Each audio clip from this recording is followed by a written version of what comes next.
dan PT Bank DKI Jakarta kepada PT Sri Rezeki Isman Tbk dan entitas anak usaha,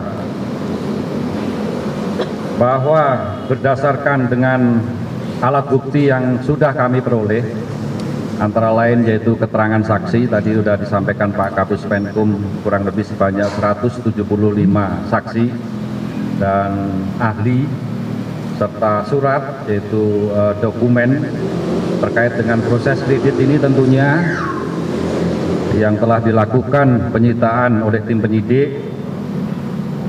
Maka pada hari ini telah dilakukan pemeriksaan terhadap 8 orang saksi yang dipanggil pada hari ini. Penyidik berkesimpulan telah melakukan gelar perkara juga menetapkan 8 orang tersangka.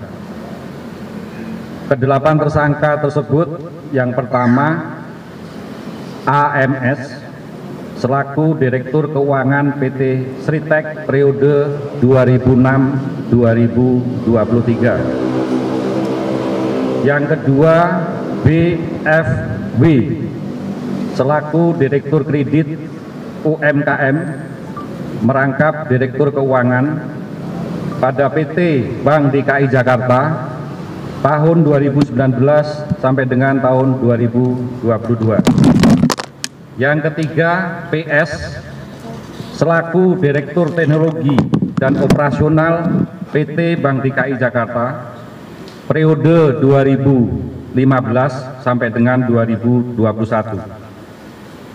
Yang keempat YR selaku Direktur Utama PT Bank Pembangunan Daerah Jawa Barat dan Banten periode tahun 2019 sampai dengan Maret 2025. Yang kelima BR selaku Senior Eksekutif Vice President Bisnis PT Bank Pembangunan Daerah Jawa Barat dan Banten periode 2019 sampai dengan 2023. Yang keenam SP selaku Direktur Utama PT Bank Pembangunan Daerah Jawa Tengah periode 2014 sampai dengan 2023. Yang ketujuh PJ selaku Direktur Bisnis Korporasi dan Komersial PT Bank Pembangunan Daerah Jawa Tengah periode 2017 sampai dengan 2020.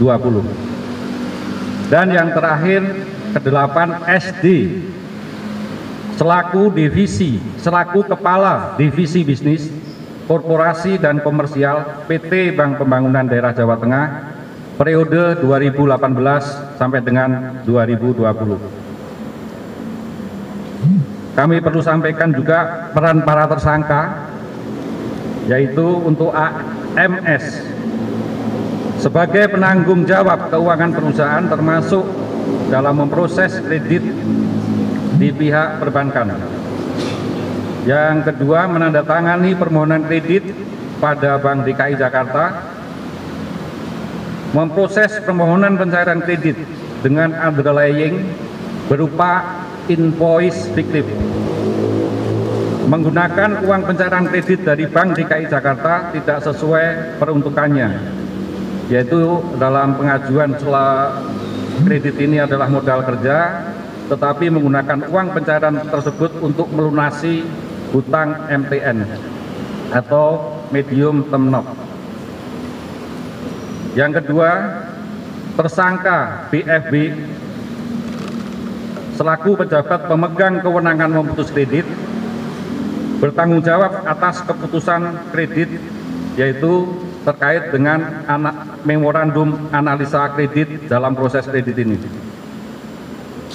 Selaku direksi Komite A2, yaitu yang mempunyai kewenangan memutus kredit dari limit 75 miliar sampai dengan 150 miliar, tidak mempertimbangkan adanya kewajiban MTN PT Sritek pada BRI yang akan jatuh tempo. Yang selanjutnya tidak meneliti pemberian kredit PT Sristek sesuai norma umum perbankan dan ketentuan bank. Yang ketiga, untuk tersangka PS, selaku pejabat pemegang kewenangan memutus kredit, bertanggung jawab atas keputusan kredit yang diambil terhadap MAK. Tidak meneliti pemberian kredit PT Sristek sesuai norma umum perbankan dan ketentuan bank.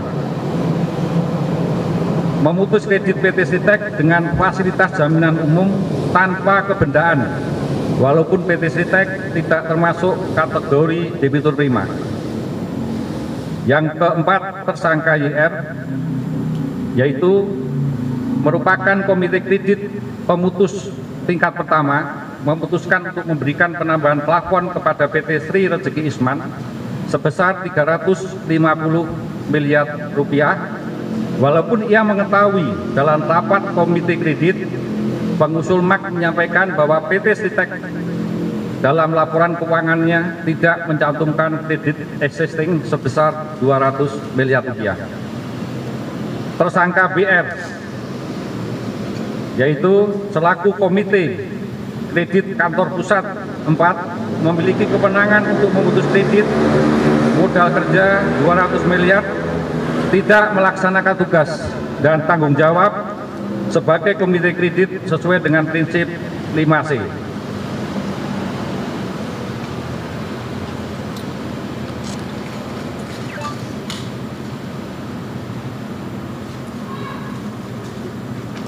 Yang keenam, SP,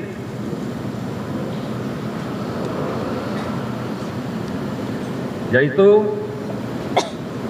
tidak mengindahkan norma-norma yang berlaku dalam pedoman pemberian kredit. Untuk kerugian keuangan negara,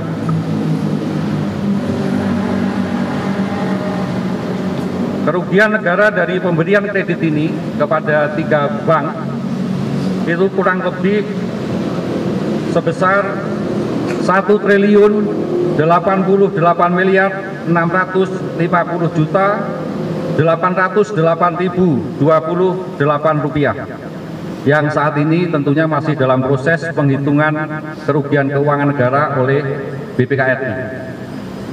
Pasal yang disangkakan, para tersangka disangkakan melanggar pasal 2 ayat 1 atau pasal 3 junto pasal 18 Undang-Undang RI nomor 31 tahun 99 sebagaimana diubah dengan Undang-Undang nomor 20 tahun 2001 tentang perubahan atas Undang-Undang RI nomor 31 tahun 1999 tentang pemberantasan tindak pidana korupsi junto pasal 55 ayat 1 ke 1 KUHP.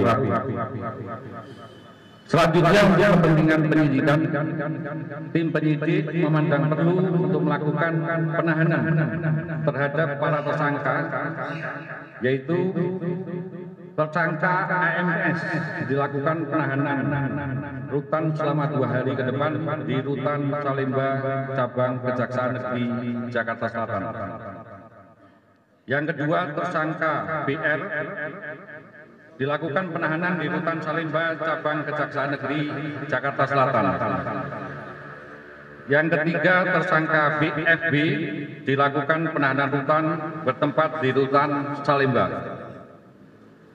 Yang keempat, tersangka PS dilakukan penahanan di Rutan Salemba. Yang kelima, tersangka SP dilakukan penahanan di Rutan Salemba Cabang Kejaksaan Agung.